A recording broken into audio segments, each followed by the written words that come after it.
అవి ఎందుకంటే నువ్వు బాగా ఎక్స్ప్లెయిన్ చేశావు నువ్వు. నేను అనుకున్నాను మేము ఎలా ఎక్స్ప్లెయిన్ చేయాలని అనుకున్నాను, కానీ నువ్వు చక్కగా ఎక్స్ప్లెయిన్ చేసావు. అంటే అప్పుడు ఏంటి, ఆ సెక్స్ ఎడ్యుకేషన్ గురించి అనుకుంటా. ఏం దానికి సెక్స్ ఎడ్యుకేషన్ గురించి చెప్పినట్టు అనిపించింది నాకు. అంటే అప్పుడున్న ప్రజానికానికి ఎలా చెప్తారు, మీడియం లేదు, టీవీ లేవు, బుక్ ప్రింటింగ్ లేదు, మరి వాళ్ళకి ఎలా చెప్పగలరు? అంటే జనరేషన్ పెరగాలి, యాక్టివిటీ తెలియాలి కదా, అందుకు అనుకుంటున్నాను బొమ్మలు అయి పెట్టుంటారు. సో బేసిక్గా విషయం ఏంటంటే, అప్పుడు నేను యూట్యూబ్ పెట్టినప్పుడు, అప్పుడు స్టార్టింగ్లో మీరు అన్నట్లు మేము ఇంత కష్టపడుతున్నాం, ఎంత చేస్తున్నాం, వ్యూస్ రావట్లేదు. సో నేను కూడా ఆ కేటగిరీలో ఉన్నానమాట అప్పుడు. సో చాలా ట్రై చేశాను. తర్వాత ఇది క్వశ్చన్స్ అంటే మనం ఏం చేసినా జనాలు చూడట్లేదు, సరే జనాలు అడిగిన దానికి ఆన్సర్ చెప్పి చూద్దాం, అప్పుడైనా చూస్తారని. సో అప్పుడు స్టార్ట్ చేశాను క్వశ్చన్ టు క్రాంతి వ్లాగర్ అని, జనాలు అడిగే క్వశ్చన్స్కి ఆన్సర్ చెప్పటం. సెకండ్ ఎపిసోడ్ నుంచే ఛానల్ రైజ్ అయిపోయింది అనమాట. సో అట్లా వాళ్ళు అడిగిన క్వశ్చన్స్కి వాళ్ళు మొత్తం గ్యాదర్ చేసి చెప్పటం. సో అది చాలా కష్టం. అంటే అప్పుడు ఇన్ఫోసిస్లో పనిచేస్తేనే నైట్ 3 వరకు మేల్కొని, అంటే ఆఫీస్ నుంచి వచ్చిన తర్వాత 1 గంట సేపు తినేసి ఫ్రెష్ అయ్యి కూర్చొని ఇంకా స్క్రిప్ట్ రాయడానికి కూర్చున్నాడు అనమాట. సో స్టార్టింగ్లో ఏంటంటే నేనేం చేసేవాడిని అంటే, అన్నీ ఒకే కైండ్ ఆఫ్ క్వశ్చన్స్ తీసుకోకూడదు, ఒకటి స్పేస్కి సంబంధించిన క్వశ్చన్, దానికి ఇట్లా టైం వేస్ట్ చేసేవాడిని. తర్వాత అలా కాదులే ఏదో క్వశ్చన్లే అని చెప్పి క్వశ్చన్స్ అన్నీ తీసుకొని చెప్పాను. సో దాంట్లో మీరు చెప్పినట్టు డిఫరెంట్ సైన్స్ గురించి ఉండిద్ది, బయాలజీ గురించి ఉండిద్ది, స్పేస్ గురించి ఉండిద్ది, అండ్ హిస్టరీ గురించి, సో ఎవ్రీథింగ్ ఉంటాయి. సో నేనేంటంటే బేసిక్గా చాలా ఇన్ఫర్మేషన్ ఉంటుంది దాంట్లో, మన వాళ్ళకి ఎంతవరకు అవసరం, ఎలా చెప్తే అర్థమయ్యిద్ది అనేది నేను అనలైజ్ చేసుకొని అంత పెద్ద మ్యాటర్ని ఒక 1 minute చెప్పడానికి ట్రై చేస్తాను అనమాట. సో అది యాక్చువల్గా ఏంటంటే చాలా టఫ్ టాస్క్, చాలా కష్టం. అయితే ఇంత సక్సెస్ సాధించిన తర్వాత మీ అమ్మగారి గురించి ఒకసారి చెప్పు. అలాగే మీ అమ్మగారు ఏమన్నారు? ఫస్ట్ మీ అమ్మగారి గురించి చెప్పు. అసలు మీ అమ్మగారు చిన్నప్పుడు చాలా పెంచారు, ఏమని చదువుకోమని చెప్పేవారు, ఏం ఉద్యోగం చేయమని చెప్పారు? సో బేసిక్గా మా మమ్మీకి అయితే చిన్నప్పుడు నేను ఐఏఎస్ ఆఫీసర్ అవ్వాలని బాగా కోరిక. కలెక్టర్, ఐఏఎస్ ఆఫీసర్ అవ్వాలని. మీరు నా 10th క్లాస్ కానీ ఇంటర్మీడియట్ బుక్స్ కానీ చూస్తే క్రాంతి కుమార్ పక్కన ఐఏఎస్ఆర్ రాసేవాడిని. సో అప్పుడు నాకు కూడా ఐఏఎస్ అవ్వాలని ఉండేది. అప్పుడు మా మమ్మీకి అది కోరిక. సో మా మమ్మీ అంటే కొంచెం సాఫ్ట్ అనమాట, మరి అంత కాదు. కాకపోతే చిన్నప్పుడు ఏంటంటే మేము 3 ఉండేవాళ్ళం, మా అక్క, నేను, మా తమ్ముడు. ఓకే. మా అక్క ఆడపిల్ల, మా అందరిలో ఫస్ట్ అమ్మాయి, ఈడు చిన్నపిల్లడు. సో మధ్యలో మిగిలింది నేను కాబట్టి, సో వాళ్ళిద్దరిని ఏమనలేక అప్పుడు మా మమ్మీ నన్ను తిట్టేదనమాట. అయిపోయింది, ఇక్కడ చిన్నపిల్లాడు అయిపోయాడు, దొరికిందేమో మధ్యలో నేను కాబట్టి. ఒక ఫన్నీ ఇన్సిడెంట్ ఏంటంటే, అయిపోయింది సంక్రాంతి. సో అప్పుడు ఒక ఫన్నీ ఇన్సిడెంట్ ఏంటంటే, బాగా చిన్నప్పుడు, సో ఇవి మా తమ్ముడు మా అక్క కొట్టుకుంటున్నారు. జస్ట్ అక్కడ నుంచి చూసి ఎంజాయ్ చేస్తున్నాడు అంతే. సో వాళ్ళిద్దరు కొట్టుకుంటున్నారు, మా మమ్మీ ఎంత ఆపమన్నా ఆపలేదు. సో ఇంక మా మమ్మీ కోపం వచ్చింది. వంటగదిలో ఉంది, చేతిలో చెంబు ఉంది, వీళ్ళిద్దరూ కొట్టుకుంటుంటే చెంబు తీసుకొచ్చి నన్ను కొట్టేసింది, వాళ్ళిద్దరిని కొట్టలేక. అది ఇప్పటికి ఉండింది అనమాట. సో ఇప్పటికి ఫీల్ అవుతా ఉండింది, ఆ రోజు నిన్ను అనవసరం కొట్టాను, నేను ఏం చేయాలో తోచలేదు అనమాట, ఇంకా నువ్వు దొరుకుంటావు. అటలో పక్కనే ఉన్నాను కదా, ఇక అప్పుడు అట్లా జరిగింది. బట్ మా మమ్మీ అయితే బాగా సైలెంట్, బాగా సపోర్ట్ చేసిద్ది. అండ్ ఫస్ట్ నేను జాబ్ మానేస్తున్న విషయం కూడా మా వైఫ్కి చెప్పిన తర్వాత మా మమ్మీకే చెప్పాను. అంటే మా డాడీకి చెప్తే ఎలా రియాక్ట్ అవుతాడో తెలియదు, మళ్ళీ కొంచెం సీరియస్ అవుతాడో. మా మమ్మీ అయితే కొంచెం వినిద్ది కదని ఫస్ట్ చెప్పాను. ఫస్ట్ ఎందుకురా, అది మా నమ్మకం ఉండిద్దో లేదో, జాబ్ అయితే నీకు ప్రతి నెల శాలరీ వస్తూ ఉండిద్ది, ఒక సంవత్సరం పోతే నువ్వు ఆన్ సైడ్ కూడా వెళ్తావు, ఎందుకు ఈ డెసిషన్ తీసుకున్నా అంటే, లేదు మమ్మీ నేను డిసైడ్ అయ్యాను, నాకు పర్లేదు, నేను నా మీద నమ్మకం ఉంది అని. మా మమ్మీకి కూడా నమ్మకం ఉంది. సరేలే జాగ్రత్త అని చెప్పి మా మమ్మీ మా డాడీకి చెప్పింది, నేనైతే చెప్పలేదు మా డాడీకి. పూల చొక్కా నవీన్ అని అతన్ని ఇంటర్వ్యూ చేశాను. నువ్వు ఎప్పుడు పెళ్లి చేసుకుంటావు అని అడిగాను. అడిగితే నేను పెళ్లి చేసుకోనని అన్నాడు. అని అడిగాను.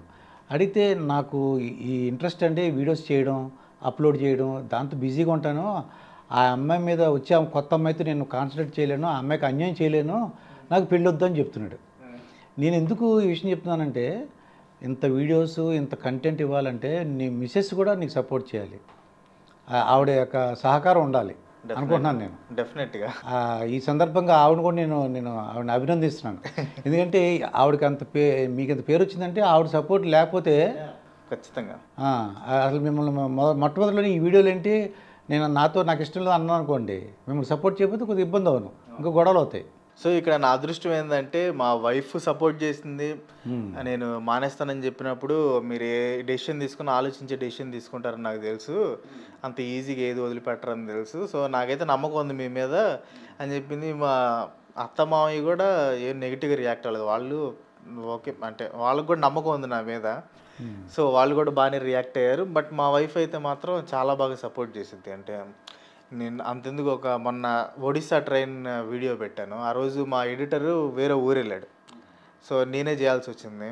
సో ఇంకా నేను నైట్ 5 దాకా ఇక్కడే కూర్చొని వీడియో ఎడిటింగ్ చేశాను. సో వాళ్ళు అక్కడ ఇంట్లోనే ఉన్నారు, ఇబ్బంది పెట్టలేదు. సో వర్క్ ఉంది కదా చేసుకునివ్వండి అని. కొన్నిసార్లు అయితే నాకు ఏమన్నా హెవీ వర్క్ ఉంటే వాళ్ళు ఇక్కడ పొన్నూరులో మా అత్తమ్మ వాళ్ళు ఉంటారు, నాకు ఎప్పుడైనా ఇబ్బందిగా అనిపిస్తే వాళ్ళు పొన్నూరు వెళ్తారు అనమాట, డిస్టర్బ్ చేయకూడదని. సో ఆ టైప్ ఆఫ్ సపోర్ట్ ఉండేది. వాళ్ళు అంత సపోర్ట్ చేస్తున్నారు కాబట్టి ఖచ్చితంగా అంటే మీరు అన్నారు కాబట్టి పెళ్ళి ఎందుకు అది అని. సో అది అనేది రాంగ్ పర్సెప్షన్. ఎందుకంటే ఇప్పుడు బాగానే ఉండేది కానీ ఒక స్టేజ్ దాటిన తర్వాత ఒంటరిగా ఉండాలంటే చాలా కష్టం. నేను ఆర్ నారాయణమూర్తి గారితో ఒక ఇంటర్వ్యూ చేశాను. సో ఆ ఇంటర్వ్యూలో ఆయన బాధపడుతున్నాను అనమాట, అరే నేను ఎందుకు పెళ్లి చేసుకోలేకపోయాను. సో అటు చూస్తే ఒక 2 గోరింకలు వెళ్ళి గూడు కట్టుకొని ఉంటున్నాయి. సో అంటే ప్రకృతిలో ప్రతిదీ జంటలుగా ఉన్నాయి. అంటే ఆ జంట అనేది మోస్ట్ ఇంపార్టెంట్ మనిషికి కానీ జంతువులకి కానీ. ఏదైనా ఒక పేరు అనేది ఉండాలి. సో ఆయన పెళ్లి చేసుకోలేదని అప్పుడు బాధపడుతుంది. అంటే ఆయన చెప్పారు ప్రతి ఒక్కళ్ళు పెళ్లి చేసుకోండి అనేది. సో నా ఫీలింగ్ కూడా అదే. ఒక స్టేజ్ వరకు బాగానే ఉండేది. ఇప్పుడు నేను కుర్రోడిని, నేను అన్నీ చేసుకోగలను. స్టేజ్ దాటిన తర్వాత ఖచ్చితంగా మోరల్ సపోర్ట్కి కానీ మెంటల్ సపోర్ట్కి కానీ ఖచ్చితంగా కావాలి. నేను అప్పుడప్పుడు ఫీల్ అవుతూ ఉంటాను కొన్నిసార్లు. ఇట్లా అవుతున్నప్పుడు మా వైఫ్ నన్ను కన్సోల్ చేసిద్ది. సో అలాంటి మెంటల్ సపోర్ట్ కూడా ఉండాలి ఖచ్చితంగా. సో ఏముంది, ఒకరోజు వీడియో మానేసి బయటికి తీసుకెళ్ళేది, పోయేదేముంది, ఒకరోజే కదా. ఒక్కొక్కడికి ఒక ఐడియాతో ఉంటున్నారు. అతను చూసే ఉంటాడు, జుట్టు వేసుకుని ఉంటాడు, బాగా చేస్తుంటాడు, చేస్తూ ఉంటాడు. అయితే ఎవరన్నా సెలబ్రిటీస్ మీ వీడియోస్ చూసి ఫోన్ చేయడం కానీ, కామెంట్ చేయడం కానీ, లేదంటే ఎవరితో కబురు చేయడం కానీ మీ వీడియోస్ చూసాం అలాగేనా సందర్భాలు ఉన్నాయా? కేఏ పాల్ గారి మీద నేను 2 వీడియోస్ చేశాను. సో ఆ 2 వీడియోస్ ఆయన చూశారు, బాగా ఇంప్రెస్ అయ్యి ఫస్ట్ ఫోన్ చేసి అప్రిషియేట్ చేశారు. తర్వాత డైరెక్ట్గా రమ్మన్నారు, హైదరాబాద్ వచ్చినప్పుడు ఖచ్చితంగా మీట్ అవ్వండి. సో వెళ్ళి కేఏ పాల్ గారిని అయితే మీట్ అయ్యాను. సో ఆయన అప్పుడు ఆ వీడియో కూడా పెట్టాను నేను. సో బాగా అప్రిషియేట్ చేశారనమాట. అంటే నా గురించి ఇంత యాక్యురేట్ ఇన్ఫర్మేషన్ ఇప్పటివరకు ఎవరు చెప్పలేదు అని ఆయన కొంచెం హ్యాపీగా ఫీల్ అయ్యాడు. ఆయన డౌన్ఫాల్ కూడా చేశాం. అంటే ఆయన గొప్ప వ్యక్తిగా ఎలా అయ్యాడు, హీరో నుంచి జీరో అయిపోయాడు, గొప్ప వ్యక్తిగా ఎలా అయ్యాడు, మళ్ళీ అతనే కమీడియన్గా ఎలా మారిపోయాడు అనేది కూడా చేశారనమాట. సో అది కూడా ఆయన ఇంప్రెస్ అయ్యాడు. అంటే కామెడీ వేలో తీసుకెళ్ళినా కానీ ఆయన దాంట్లో ఉన్న సోల్ని అర్థం చేసుకున్నాడు ఆయన. ఓకే, అంటే యాక్యురేట్ ఇన్ఫర్మేషన్ చెప్పావు, 99% యాక్యురేట్ ఇన్ఫర్మేషన్ ఇంతవరకు ఎవరు చెప్పలేదని అప్రిషియేట్ చేశారు. అయితే యూట్యూబర్లు చాలామంది ఒక ప్రశ్నగా జవాబు చెప్పలేకపోతున్నారు, లేకపోతే చెప్పాలి ఇష్టపడలేదు. ఇన్కమ్ ఎంత అంటే వాళ్ళు ఇష్టపడలేదు. ఎందువల్లంటే వాళ్ళు చెప్పట్లేదు, ఏదైనా కారణం ఉందంటావా ఏంటి అలా? అంటే ఇప్పుడు ఎలా ఉందంటే సార్, బయట సొసైటీ ఎలా ఉందంటే, బయట ఒకడు ఉద్యోగం చేసి ఎన్ని లక్షలు సంపాదించినా పర్లేదు, యూట్యూబ్లో వీడియోస్ పెట్టి డబ్బులు సంపాదిస్తే మాత్రం వీడు చూడరా మనం చూస్తుంటే డబ్బులు సంపాదిస్తున్నాడు అనే ఇది ఒక రాంగ్ పర్సెప్షన్ ఉందన్నమాట. సో అందుకని జనాలు ఎక్కువ చెప్పడానికి ఇష్టపడరు, చెప్తే మళ్ళీ ఏమనుకుంటారు అది ఇదని. సో ఒక చైతన్య కృష్ణారెడ్డి అవుతున్నాడు, అది కృష్ణ చైతన్య రెడ్డి, అతను మోటివేటర్ అనమాట. అతను చెప్పాడు, నేను ఒక కారు కొనుక్కోవడానికి 40 లక్షలు కావాలి, 2 months వర్క్ చేశాను. ఒక మా అమ్మగారు హౌస్ కొనాలని చెప్పారు, ఒక 1 crore కావాలి, ఒక 5 నెలలు వర్క్ చేస్తాను. అంటే ఏంటంటే పర్ మంత్ 20 lakhs అని తెలుస్తుంది మనకి, చెప్పేశాడు అతను. సో అక్కడ మేబీ అతను యూట్యూబ్ నుంచి కాకుండా ఏదైనా ఒక సమ్ కోర్సు లాంటి అలాంటి చేశారు. సో నాదేంటంటే నా యూట్యూబ్ పరంగా చూసుకోవాలంటే ఇప్పుడు నాకు ఒక టీం ఉంటుంది అనమాట. కొంతమంది స్క్రిప్ట్ రైటర్స్ ఉంటారు, కొంతమంది వీడియో ఎడిటర్స్ ఉంటారు, థంబ్నెయిల్ డిజైనర్లు కానీ సబ్ టైటిల్ రాసేలు కానీ. సో వాళ్ళకి మంత్లీ 1.5 lakhs నుంచి 2 lakhs నేను పే చేస్తాను. ఓకే. సో యూట్యూబ్ నుంచి నాకు వచ్చేది పక్కన పెట్టేస్తే నేను వాళ్ళకి తిరిగి అంత పే చేస్తాను అనమాట. అది సో అది తీసేసి మొత్తం మీద నాకైతే మంత్లీ ఒక 5-6 lakhs దాకా వస్తాయి. సో దాంట్లో ఒక 2 lakhs వాళ్ళకి పోతే నాకు వచ్చేది 4 lakhs అనమాట. ఓకే, అంటే 4 lakhs అది అంటే ప్రస్తుతానికి 4 lakhs, అది 40 lakhs అవ్వాలని నేను కోరుకుంటున్నాను. దాన్ని నాకేం కమిషన్ అక్కర్లేదు. వస్తే మాత్రం నన్ను ఒకసారి పిలిచి నాకు ఫోటో ఇవ్వంతే, ఫోటో తీసుకోవడానికి. మిమ్మల్ని బోట్లు ఎక్కించి సముద్రం మధ్యలోకి తీసుకెళ్ళి మళ్ళీ ఒడ్డుకి తీసుకొస్తాను. ఇప్పుడు బోట్లు అన్నందుకు నాకు జ్ఞాపకం వస్తుంది, ఏమన్నా ఫారిన్ ట్రిప్స్ ఇంతవరకైనా వెళ్ళావా? నేనైతే మలేషియా వెళ్ళానండి ఒకసారి. మలేషియాలో ఒక 1 week ఉన్నాను, వచ్చాను. కానీ ఒక త్రీ డేస్ ఉండగానే నాకు బోర్ కొట్టేసింది. ఇండియానే బాగుంది అంటే అక్కడ ఫుడ్ అంత డిఫరెంట్గా ఉంటుంది కదా, అది మన వల్ల కాదు. సో అది మలేషియా ఒకటే వెళ్ళాను నేనైతే. ఇప్పుడు ఈ కంటెంట్ రైటింగ్ కానీ, ఇప్పుడు స్క్రిప్ట్ రైటర్లు మీ దగ్గర ఉన్నారంటే, స్క్రిప్ట్ రైటర్లు, కంటెంట్ ఐడియాస్ ఇచ్చేవాళ్ళు, అంటే స్టాఫ్ ఉన్నారు బట్ మీకు 2 lakhs అంతవరకు శాలరీస్ అన్నారు. అంటే ఫస్ట్ మొత్తం నేనే చేసుకునేవాడిని, A to Z మొత్తం నేనే చేసుకునేవాడిని. అంటే కంటెంట్ ఇవ్వాలంటే ఎలా చెప్తారు అతనికి? కంటెంట్ ఏ కంటెంట్? నేను టాపిక్ ఐడియా ఇస్తాను. టాపిక్ ఐడియా ఇచ్చేసి దానికి సోర్స్లు ఎక్కడ చూసుకోవాలి, ఎక్కడెక్కడ నుంచి తీసుకోవాలి అవి కూడా పంపిస్తాను. దాంతోపాటు అవుట్లైన్ కూడా ఇస్తాను. ఓకే. ఇప్పుడు ఫర్ ఎగ్జాంపుల్ నేను next dark reality of street foods అని ఒక వీడియో చేయబోతున్నాను, స్ట్రీట్ ఫుడ్స్ గురించి. సో అది ఎట్లా స్టార్ట్ చేయాలి, దాంట్లో ఏమేమి పాయింట్స్ తీసుకురావాలి, సో ఈ మొత్తం దాంట్లో ఇస్తానన్నమాట. సో దాన్ని బట్టి వాళ్ళు రాస్తారు. సో ఇంతకుముందు అయితే ఒక ఇద్దరే ఉండేవాళ్ళు, ఇప్పుడు ఒక 4 పెట్టుకున్నాను అనమాట. వాళ్ళు ఈ మంత్ నుంచి స్టార్ట్ అయింది. సో దానికి ముందు ఒక 1 year బ్యాక్ వరకు నేను ఒక్కడనే రాసుకునేవాడిని. కానీ ఇప్పటికి కూడా కొన్ని కాంప్లెక్స్ స్క్రిప్ట్స్ అయితే నేనే రాస్తాను. కొన్ని ఆంధ్ర అప్పులు కానివ్వండి, కేఏపాల్ వీడియోస్ కానివ్వండి, డిమానిటైజేషన్ కానీ, ఇలాంటి కాంప్లెక్స్ అయితే నేనే రాస్తాను. నార్మల్లీ అయితే వాళ్ళ చేత రాసి రిఫరెన్స్లు పంపిస్తారు అనమాట. ఒక అంటే పైనుంచి డైరెక్షన్ చేయించి అది సూపర్వైజ్ చేస్తారు. ఎలా ఉంది కంటెంట్, ఎలా ఉంది, నాకు మార్పులు చేర్పులు చేస్తారు. వాళ్ళు ఇచ్చిన తర్వాత మళ్ళీ నా స్టైల్లో నేను మార్చుకుంటాను. అండ్ ఇంకోటి ఏంటంటే వాళ్ళందరూ, నేను కంటెంట్ ఈజ్ కింగ్ అని ఒక స్క్రిప్ట్ కోర్స్ ఇచ్చాను కదా, సో ఆ కోర్స్ చేసిన వాళ్ళు వీళ్ళంతా. సో నేను వాళ్ళకి ట్రైనింగ్ ఇచ్చినట్లే, స్క్రిప్ట్ ఎలా రాయాలని ఆల్రెడీ వాళ్ళకి ట్రైనింగ్ ఇచ్చినట్లే. అండ్ నా స్టైల్ ఆఫ్ వేలోనే వాళ్ళు రాస్తారు కాబట్టి అది నాకు బాగా మ్యాచ్ అయ్యింది. అంటే నేను వేరే వాళ్ళని తీసుకోలేదు, నా కోర్స్ తీసుకొని వాళ్ళందరికీ చిన్న టెస్ట్ లాగా పెట్టి ఒక టాపిక్ ఇచ్చి దాని మీద రాయమని చెప్పాను. సో వాళ్ళు పంపించిన తర్వాత వాటిలో ఏది బెస్ట్గా ఉందని చూసి దాన్ని సెలెక్ట్ చేశాను. అట్లా. ఓకే. అయితే సినిమా డైరెక్టర్లు చేసే పని చేస్తున్నారు మీరు. క్రాంతి, మీ ఖాళీగా అసలు ఖాళీ ఉండదు నాకు తెలుసు. ఖాళీగా ఉన్నప్పుడు ఇంకెవరన్నా వీడియోలు చూస్తుంటావా? తెలుగు కానీ హిందీ కానీ? తెలుగులో అయితే ఎవరైతే చూస్తాం, యూట్యూబ్లో అయితే చాలా తక్కువ. యూట్యూబ్లో చూడటం అయితే చాలా తక్కువ. బేసిక్గా అయితే ఇంతకు ముందు ఉండేది కానీ ఇప్పుడైతే అసలు చూడటానికి కూడా టైం ఉండలేదు. ఇన్ కేసు టైం ఉన్నా కానీ ఇంటి దగ్గరికి వెళ్ళి పిల్లలతో అట్లా ఆడుకోవటం అవన్నీ చేస్తున్నా కానీ యూట్యూబ్లో అయితే వీడియోస్ అయితే తక్కువ. నేను అసలు 99% చూడను. ఇన్ కేస్ ఏదైనా నాకు ఇన్ఫర్మేషన్ అవసరం అయినప్పుడు, ఏదైనా న్యూస్ ఛానల్స్ కానీ లేకపోతే వేరే ఏదైనా వీడియోకి సంబంధించి ఇన్ఫర్మేషన్ అవసరమైనప్పుడు చూస్తూ ఉంటాను. కానీ పర్టికులర్గా ఈ ఛానల్ చూడాలి అట్లా అయితే లేదు. కానీ క్రాంతి, నిన్న ఒకసారి మెచ్చుకోవడం ఉంది. ఎందుకంటే నీ సబ్స్క్రైబర్స్ కాకుండా మొత్తం అందరిని కూడా కొద్దిగా అలర్ట్ చేసావు. ఈ వీడియోలు మాత్రం చూసే ముందు జాగ్రత్త అని చెప్పావు. అంటే నీకేం భయం వేసింది? అంటే నేను చూసాను, ఏంటి ఇలా జాగ్రత్త అని చూశాను. నిజంగానే అది ఫైనాన్షియల్గాను, తర్వాత మెంటల్గా గాను, హెల్త్ పరంగా గాను. ఇంకా 1 o'clock అనగానే నువ్వు చెప్పిన ఒక చూశాను, మన TV9లో రహస్యం ఏదో వచ్చేది. TV9 దేంట్లో వచ్చేది రహస్యం. నేను ఎక్కడున్నా సరే ఆ ఒక్క సినిమా, అది ఆ సీరియల్ గురించి శుక్రవారం ఎప్పుడు వచ్చేది. ఇంకా ఉండిపోయాడు, ఎక్కడికి వెళ్ళకుండా. ఫ్రెండ్స్ రానిచ్చేవాడు కాదు, రిలేటివ్స్ ఎవరు కుదిరేది కాదు, ఎక్కడికి వెళ్ళేవాడు కాదు. ఆ రహస్యం సీరియల్ ఏమైంది? ఇంకో విచిత్రం ఏంటంటే తమిళంలో ఒక రోజు ముందు వచ్చేదంట. ఆ ఛానల్ కూడా ట్రై చేశాను నేను అప్పుడే, ఆ రహస్యం వచ్చే టైంలో. సో మీకు రహస్యం ఆ ప్రోగ్రామ్ బాగా ఇంట్రెస్ట్గా అవుతుంది అన్నమాట ఇది. సో యాక్చువల్గా థింగ్ ఏంటంటే, అంటే నేను చాలా ఇంట్రెస్ట్లో చెప్పాను, నేను యూట్యూబ్ స్టార్ట్ చేయడానికి రీజన్ ఆ రహస్యం అనే ప్రోగ్రామ్. ఓకే. అంటే మీరు చెప్పినట్టే మీరు ఎట్లా వెయిట్ చేసేవాళ్ళు, నేను కూడా అంతకంటే భయంకరంగా వెయిట్ చేసేవాడిని. చాలా చాలా ఇంటర్వ్యూస్లో కూడా చెప్పాను అది. దాంట్లో ఇంకో స్టెప్ అని అర్థమైంది కదా, దీని ముందు నెక్స్ట్ వీక్ ఏమో జరుగుతుందో తమిళంలో వచ్చేసేది ఒక రోజు ముందు. అది కూడా తమిళం ట్రై చేసేమాట అర్థం చేసుకోవడానికి నెక్స్ట్ వీక్ గురించి. అంటే వాళ్ళు ప్రజెంట్ చేసే విధానం భలే ఉండిద్ది. అంటే స్టార్టింగ్ వాళ్ళు బ్యాక్గ్రౌండ్ వాయిస్ రావటం కానివ్వండి, దాని తర్వాత ఒక వ్యక్తి వెనక వాయిస్ ఓవర్ ఇస్తూ ఉంటాడు. స్టార్టింగ్ కొంత పార్ట్ వరకు కొంచెం బాగా బేస్ వాయిస్ వచ్చింది, తర్వాత కొంచెం పార్ట్ వరకు ఇంకో మంచి వాయిస్ వచ్చింది, తర్వాత మళ్ళీ యాంకర్ వస్తాడు.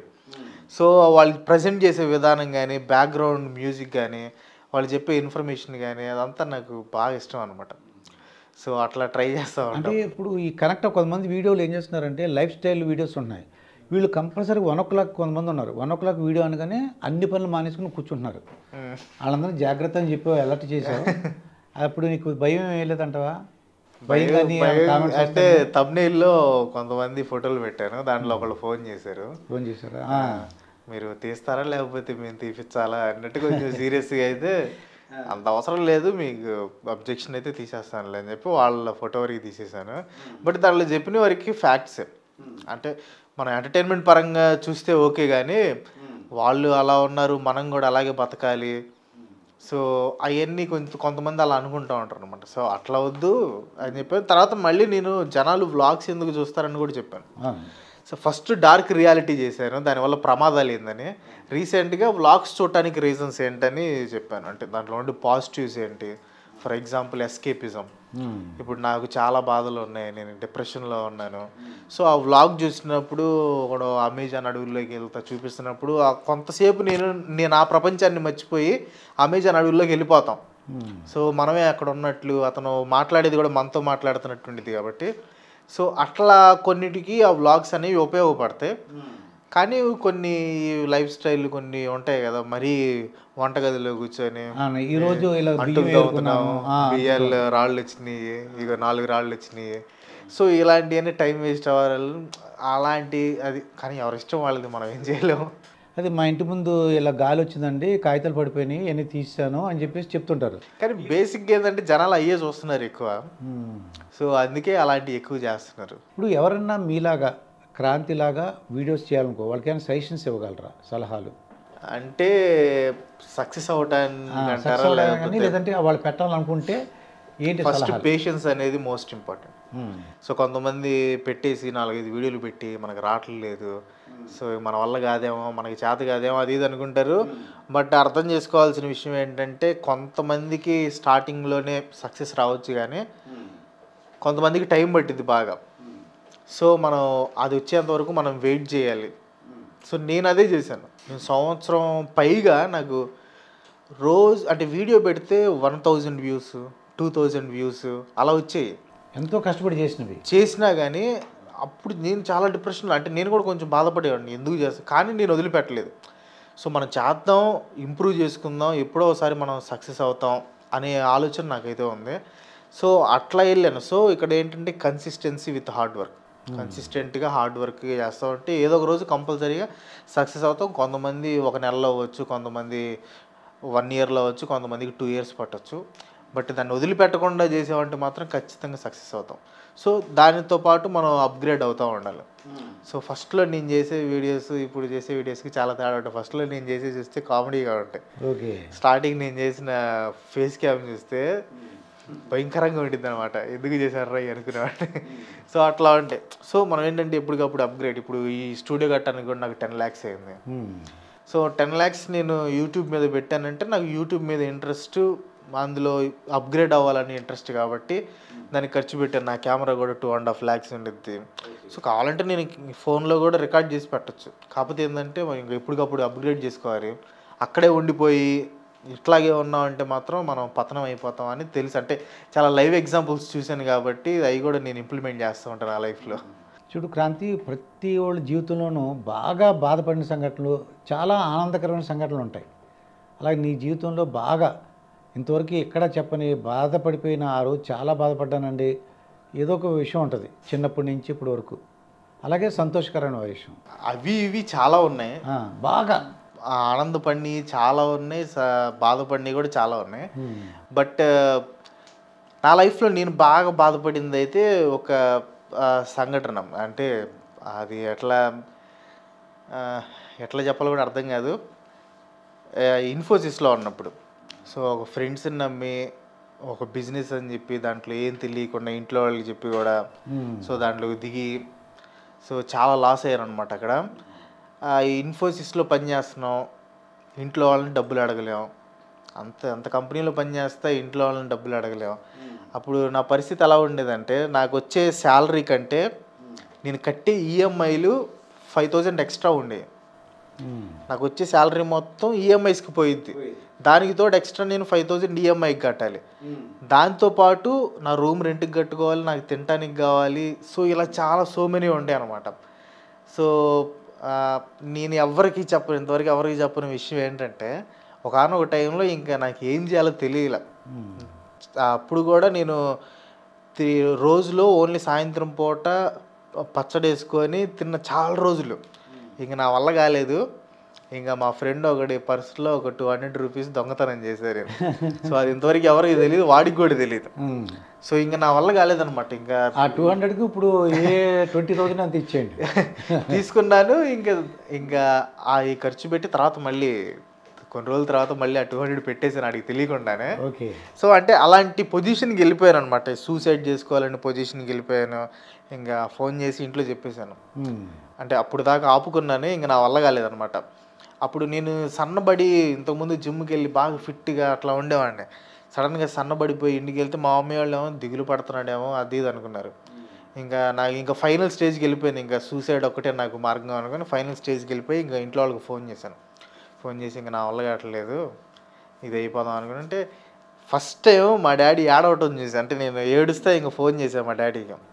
ఇంకా మా డాడీకి ఆపుకోలేక మా డాడీ కూడా ఏడ్ చేసి ఫోన్లోనే, నీకేం కాదురా మేము ఉన్నాం కదా, ఎందుకు ఏం కాదు అది ఇదని ఇంకా నాకు ఏడుస్తానే ధైర్యం చెప్పి ఇంక అప్పటి నుంచి నాకు మంత్లీ కొంచెం ఎంత అని పంపించడం స్టార్ట్ చేశారు. కానీ నేనేమనుకునేదంటే మన లైఫ్లో ఎప్పుడైనా ప్రాబ్లమ్స్ వచ్చినా ఆ ప్రాబ్లంకి ఒక అర్థం ఉంటుంది. This something good is going to happen అని. అండ్ దాంతోపాటు కాలమే గాయాన్ని మాన్పేస్తుంది అంటారు. సో టైం హీల్స్ అనమాట. ఎన్ని కష్టాలు ఉన్నాయి కానీ మనం గట్టిగా నిలబడితే ఆ టైం అనేది హీల్ అయిపోయింది. సో నేను ఆ బిజినెస్ అనే ఇది చేయటం వల్లే నాకు డబ్బులు లేవు, సో ఏదో ఒకటి ఎక్స్ట్రా ఇన్కమ్ ఉండాలనే ఉద్దేశంతో నేను యూట్యూబ్ స్టార్ట్ చేశాను. తర్వాత మ్యారేజ్ అయింది, అదంతా అయిపోయింది. ఇంకా చిన్నగా ఒక్కొక్క ఈఎంఐస్ జీవితాంతం ఉండవు కదా. అయ్యో 1 year తర్వాత ఒకటి, 6 months తర్వాత ఒకటి, 2 years తర్వాత అట్లా చిన్నగా ఒక్కొక్కటి పోతా వచ్చింది. తర్వాత మ్యారేజ్ అయిపోయింది. తర్వాత మా పాప పుట్టిన తర్వాత అప్పుడు పాప పుట్టింది కదా, ఇంకా రెస్పాన్సిబిలిటీస్ పెరిగినాయి. సో యూట్యూబ్లో ఇంకా కష్టపడదాం. సో మా పాప పుట్టిన తర్వాత అసలు యూట్యూబ్ ఒక రేంజ్కి వెళ్ళిపోయింది అనమాట. అప్పుడు దాకా యూట్యూబ్లో చేస్తున్నాను కానీ ఏం లేదు. ఎప్పుడైతే మా పాప పుట్టిందో ఇంక యూట్యూబ్ ఇట్లా వెళ్తుంది, ఒక్కసారి అట్లా లేచిపోయింది. నాకే అర్థం కాదు. ఆ క్యూట్ గేవి అప్పుడే స్టార్ట్ అయింది. అండ్ అట్లా అయింది. అట్లా చేసుకున్న ఆ బాధాకరమైన విషయం అయితే ఆ బిజినెస్ ఒకటే. కానీ ఆ బిజినెస్ది అలా జరగటం వల్ల ఈరోజు నేను ఎక్కడ కూర్చున్నాను అనేది కూడా నాకుంది. ఇన్ కేస్ ఆ రోజు అది లేకపోతే నేను ఒక సాఫ్ట్వేర్ ఇంజనీర్ లాగే కంటిన్యూ అవుతా, అట్లా ఉండేవాడిని నా ఉద్దేశం. ఇంకా హ్యాపీ మూమెంట్స్ అయితే చాలా ఉన్నాయి, ఒకటి కాదు చాలా ఉన్నాయి. ఫర్ ఎగ్జాంపుల్ మా పాప పుట్టినప్పుడు హ్యాపీనే, మా బాబు పుట్టినప్పుడు, నాకు మ్యారేజ్ అయినప్పుడు కానీ. సో ఇంకోటి ఆశ్చర్యం కలిగించేది ఏంటంటే నేను అప్పుడు జో స్టాక్స్లో ఒక ఇంటర్వ్యూ లాంటిది ఇచ్చాను అనమాట. అప్పుడు నేను చెప్పాను, పలానా మా పాప ఫస్ట్ బర్త్డే ఉంది, ఆ బర్త్డే కల్లా నేను 3 lakh సబ్స్క్రైబర్స్ రీచ్ అవ్వాలని గోల్ పెట్టుకున్నాను. సో అప్పటి నుంచి నా ఛానల్ చాలా స్లోగా వెళ్తూ ఉంది. నేను ఆ మాట చెప్పిన తర్వాత కరెక్ట్గా మా పాప బర్త్డే ఎదురే మనం టెంట్లో అవన్నీ వేస్తున్నాం. కరెక్ట్గా 10 AM-కి 3 lakh సబ్స్క్రైబర్స్ వచ్చారనమాట. 3 monthsలో 1 lakh సబ్స్క్రైబర్స్ వచ్చేసారు. అప్పుడు దాకా నా ఛానల్ చాలా స్లో వెళ్తూ ఉంది. సో అంటే మా పాప నాకు అంత లక్కీ అనమాట. సో ఇప్పుడు మా పాప బర్త్డే వస్తుంది ఆగస్టులో, దానికి 1 million రీచ్ అవ్వాలనుకుంటున్నాను. చూడాలి. అంటే ఇంక చాలా తక్కువే ఉన్నాయి సబ్స్క్రైబర్లు కూడా, ఇంతకుముందు కంటే తక్కువే ఉన్నాయి. కానీ ముందు రాకూడదు, కరెక్ట్గా ఆ టైంకి వస్తే బాగుంటుంది అనేది ఇంకోటి. అట్లా చాలా ఉన్నాయి హ్యాపీ మూమెంట్స్. అంటే ఒకసారి మా స్కూల్లో ఉన్నప్పుడు అనుకుంటా బయటికి వెళ్ళినప్పుడు ఒక టోపీ చూశాను, బాగా నచ్చింది. మా డాడీని వెళ్ళి అడిగా, డాడీ ఆ టోపీ నచ్చింది కొంచెం కొరియర్ అంటే బాగా తిట్టాడు అనమాట. ఏదన్నా నాటకాలు చేస్తున్నావా, రోడ్లు అమ్మడి తిరిగి టోపీలు గీపిలేదురా నువ్వు, చదువుకోకుండా అది ఇదని బాగా తిట్టాడు. ఒక వారం తర్వాత నా బర్త్డే, నైట్ కేక్ కట్ చేయించి వెనక నుంచి టోపీ ఎట్టించాడు అనమాట. నేను షాక్ అయిపోయా, ఇదేంది అప్పుడు టోపీ అడిగితే తిట్టాడు, ఇప్పుడేంది టోపీ ఇచ్చాడని. అంటే నాకు అప్పుడు అర్థమైంది, ఓ ఇది గిఫ్ట్ ఇవ్వడానికి అప్పుడు నన్ను ఓరకట్ట కావాలని తిట్టాడని అట్లా అర్థమైంది. అట్లా చాలా చాలా మూమెంట్స్ ఉన్నాయి. అయితే పవన్ కళ్యాణ్ సీఎం అవుతాడా అని చెప్పేసి ఒకటి చూశాను అది. కానీ నిజంగా నీ మనసులో ఇప్పుడు ఏమైనా చెప్పగలవా? ఇప్పుడు 2024లో మళ్ళీ ఎలక్షన్స్ రావడానికి అవకాశం ఉంది, అట్లా ఏంటి పాలిటిక్స్ అని చెప్పగలవా? ఎవరు సీఎం అవుతారు లేకపోతే ఎలాగా? నాకు తెలిసినంత ప్రకారం అయితే 2024లో కూడా మళ్ళీ జగన్మోహన్ రెడ్డి గారే వస్తారు. కాకపోతే ఇంత ముందు ఉన్నంత మెజారిటీ రాకపోవచ్చు, తగ్గిద్ది. అంటే ఇక్కడ బేసిక్గా పాయింట్ ఏంటంటే పాలిటిక్స్లో ఎప్పుడైనా అపోజిషన్ బాగా స్ట్రాంగ్గా లేకపోతే అది ఆటోమేటిక్గా ఈ పవర్లో ఉన్న వాళ్ళకి బాగా హెల్ప్ అవుతుంది. సో నా ఉద్దేశంలో అపోజిషన్ అంత స్ట్రాంగ్గా లేదేమో ప్రజెంట్ అని నా ఉద్దేశం. సో నెక్స్ట్ అయితే ఖచ్చితంగా 100% జగన్మోహన్ రెడ్డి గారే వస్తారు. సో ఆ తర్వాత చెప్పలేము, ఫ్యూచర్లో చెప్పలేము. ఎప్పుడైనా పవన్ కళ్యాణ్ సీఎం కావడానికి అవకాశం ఉందంటారా? ఖచ్చితంగా. అంటే ఇప్పుడు ఎవరైనా ఖచ్చితంగా సీఎం అంటే ఎక్కువ లాంగ్ రన్లో ఉంటే ఖచ్చితంగా సీఎం అవుతారు. పవన్ కళ్యాణ్కి కూడా ఆ స్థాయి ఉంది, ఆ పవన్ కళ్యాణ్ గారికి.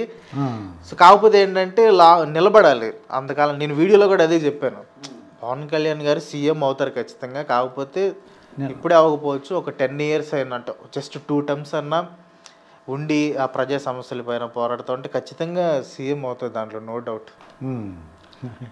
సీఎం అవుతారంటే సీఎం క్యాండిడేట్ ఖచ్చితంగా సీఎం అవుతారు. ప్రజెంట్ ఎవరు? జగన్మోహన్ రెడ్డి గారు, లేకపోతే టీడీపీ, లేకపోతే జనసేన, ఇంకెవరు లేరు కదా. ఇంకెవరు కొత్త పార్టీ రావాలి, మళ్ళీ వాళ్ళు సీఎం క్యాండిడేట్ అవ్వాలని కూడా చాలా కాలం పట్టింది. సో ఉంది వీళ్ళు ముగ్గురే కాబట్టి ఖచ్చితంగా. మరి మీ ఫేవరెట్ హీరో ఎవరు? మీ వెనకే ఉన్నారు, ఎవరు చూసారా? ఎవరు? చూడలేదా? మీరు చూడలేదు? ఆయన కింద కమల్ హాసన్. ఓహో, అయితే నా ఫేవరెటే ఆయన కూడా, కమల్ హాసన్. ఓకే, ఆ తర్వాత ఇంకెవరు ఉన్నారు కమల్ హాసన్ తర్వాత? ఆ జనరేషన్ అనుకోండి. ఇప్పుడు అంటే ఇంకా కమల్ హాసన్ జనరేషన్ అయిపోలేదు, ఇంకా అవ్వలేదు. స్టిల్ యంగ్ అండ్ డైనమిక్ అనమాట.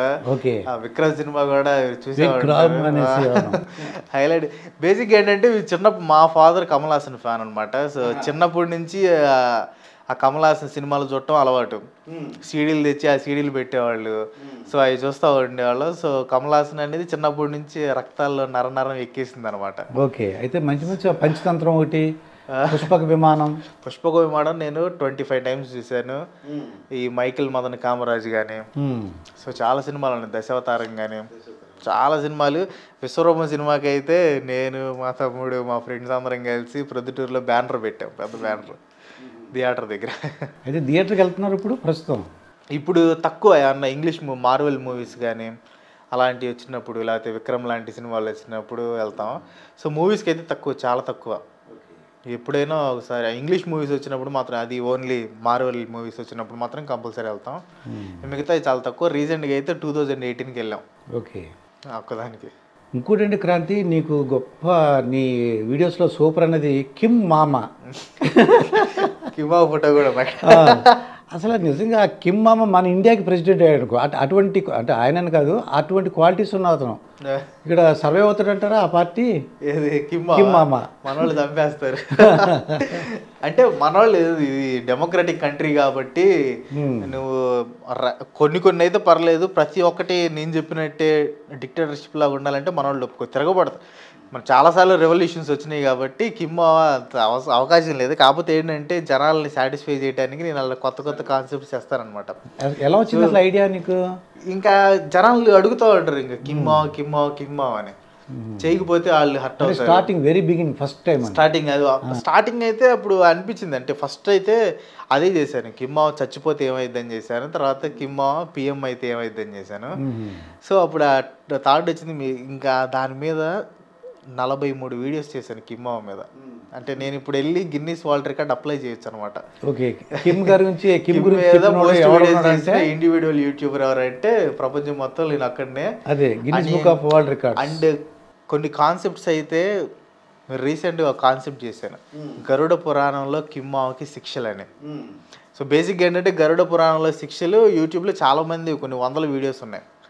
సో నేనేం చేశానంటే గరుడ పురాణంకి కిమ్మాకి లింక్ పెట్టి, గరుడ పురాణంలో ఫర్ ఎగ్జాంపుల్ కుంభీపాకం అనే శిక్ష ఉంది, ఆ శిక్ష ఎందుకు వేస్తారు, పలానా పని చేస్తే వేస్తారు, ఈ పని కిమ్మావ చేశాడా లేదా, చేస్తే యాడ చేసాడు, అది తీసుకొచ్చి దీనికి లింక్ పెట్టేసి చేస్తారు అనమాట. అట్లా డిఫరెంట్ కొత్త ఆలోచించాలి, ఓన్లీ ఆడియన్స్ కోసం, ఇంకా వాళ్ళని సాటిస్ఫై చేయడం కోసం.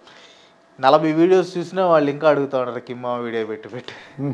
సో నెక్స్ట్ కిమ్మా వీడియో ఏం చేయాలి ఇంకా అర్థం కాలేదు.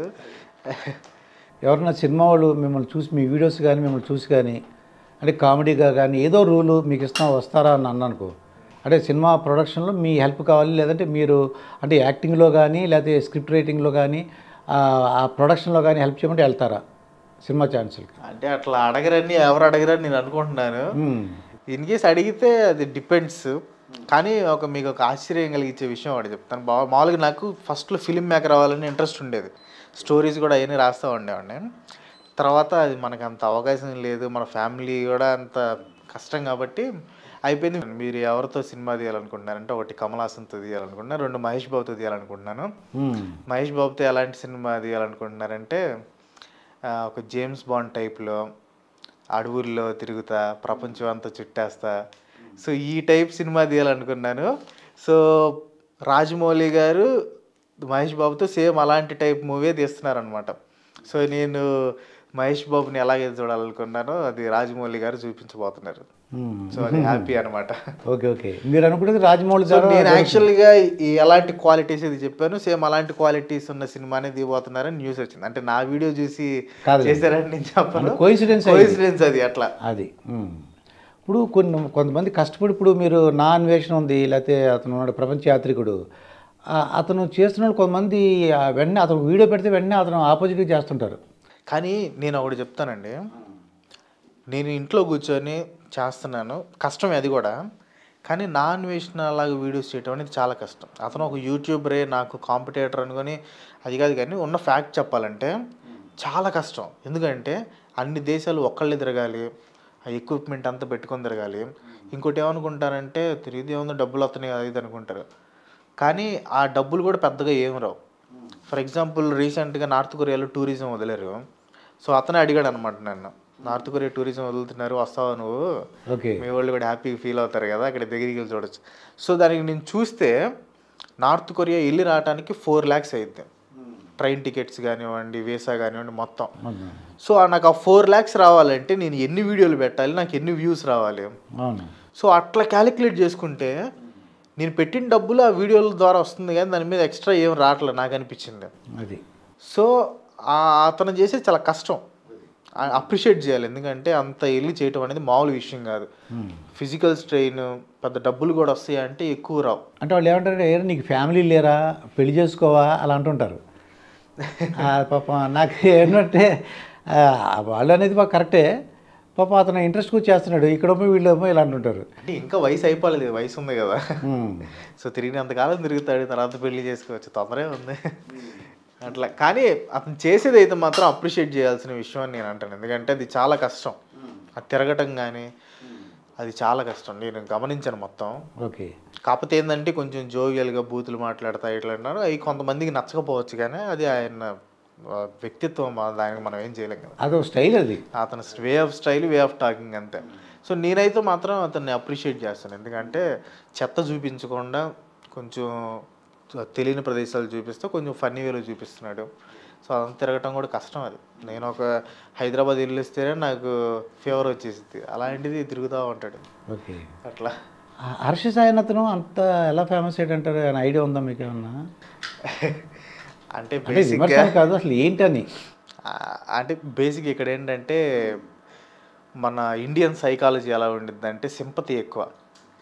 ఎవరికైనా మనం వెళ్ళి ఒక 100 రూపాయలు ఇస్తే భలే చేస్తున్నారా అది ఇది అనేది, నేను ఇవ్వలేదు, నువ్వు ఇచ్చేసావు అది ఇది. సో నేను నా దృష్టిలో, అంటే మళ్ళీ నన్ను తిట్టుకుంటారు అది వేరే విషయం, నా దృష్టిలో హర్ష సాయి అనే వ్యక్తి ఒక మంచి యూట్యూబర్, అలాగే కొంచెం బిజినెస్ మ్యాన్ టైప్లో. ఓకే. సో కొంతమంది సమాజ సేవ అది ఇది అంటారు, అది నేను యాక్సెప్ట్ చేయను.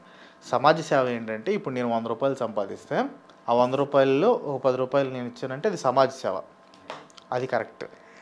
అట్లా కాకుండా నేను ఒక 10 రూపాయలు ఇచ్చి దాన్ని వేరే వాళ్ళకి చూపించి దాని మీద ఒక 100 రూపాయలు 1000 రూపాయలు సంపాదిస్తే అది సమాజ సేవ అవ్వదని, బిజినెస్ అయిద్దని నా ఉద్దేశం. అది అంటే కొంతమంది ఏమంటారంటే ఆదరణ చేస్తున్నాడు, నువ్వేం చేస్తున్నావు అది ఇది అంటారు.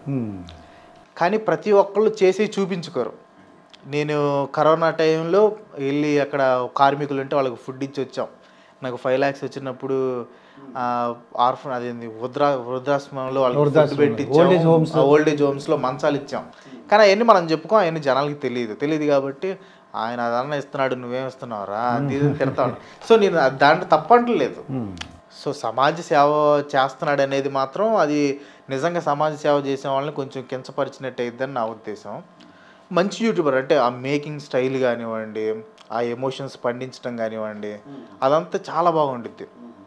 సో నా దృష్టిలో ఒక మంచి యూట్యూబర్, అట్లా కొంచెం బిజినెస్ మ్యాన్. అంతేగాని సమాజ సేవ, ఫిలాంథ్రఫీ అలాంటివన్నీ కరెక్ట్ కాదని నా ఉద్దేశం అంతే. సో అంటే ఇప్పుడు అతనికి ఒక వీడియో చేస్తే ఎన్ని లక్షలు వస్తాయి అనేది నాకు తెలుసు. అంటే ఇప్పుడు డైరెక్ట్గా చెప్పకూడదు కాబట్టి నేను చెప్పను. ఒక ప్రమోషన్ చేస్తే ఎన్ని లక్షలు ఇస్తారనేది కూడా తెలుసు. సో ఓవరాల్గా క్యాలిక్యులేట్ చేసుకుంటే అతను ఒక 10% ఖర్చు, అంటే అతనికి వచ్చిన దాంట్లో ఒక 20% ఆ వీడియోకి పెడతారు. అది సో 80% మిగిలిద్ది అనమాట. సో అట్లా అదేం తప్పు అంటారు లేదు, అది మళ్ళీ నన్ను తిట్టుకుంటారు. అయితే ఇప్పుడు ఎప్పుడన్నా నెగిటివ్ కామెంట్స్ కానీ భయపడుతున్నావా అన్న? నెగిటివ్ కామెంట్స్ వచ్చినప్పుడు చూడడం కానీ, దానికి రియాక్ట్ అవ్వడం కానీ? నెగిటివ్ కామెంట్స్ అంటే వస్తూ ఉంటాయి, నేను పెద్దగా పట్టించుకోను. ఎందుకంటే పూల చొక్క అతను ఈ స్పూఫ్ చేస్తుంటే ఆ ఓనరే మళ్ళీ పూల చొక్కని స్పూఫ్ చేశాడు అతను. నేనైతే కామెంట్స్ అయితే పెద్దగా పట్టించుకోను, కానీ అప్పుడప్పుడు ఏదన్నా బ్యాడ్ మూడ్లో ఉన్నప్పుడు అలాంటి కామెంట్ ఏమైనా కనిపిస్తే తిడతా ఉంటాను. అది ఏం చేయలేదు. కానీ కొంతమంది అయితే నాకు పర్సనల్గా మెసేజ్ చేస్తూ ఉంటారు, అంటే బెదిరిస్తా. ఓకే, ఇంకోసారి ఇలాంటి వీడియోస్ చేసామంటే చేస్తాం, రోడ్డు మీద కొట్టేస్తాం, అలాంటివన్నీ చేస్తూ ఉంటారు. నేను పెద్దగా పట్టించుకోను. ఓకే, మరి ఏంటి క్రాంతి నీ భవిష్యత్ ప్రణాళికలు ఏమిటి? అంటే అట్లా ఫ్లోలో వెళ్ళిపోతూ ఉంటాం. యూట్యూబ్లో అయితే ఇంకా కొంచెం అంటే నా ఉద్దేశం ఏంటంటే ప్రజెంట్ సోషల్ మీడియాలో ఒక నిజం కంటే అబద్ధం అనేది చాలా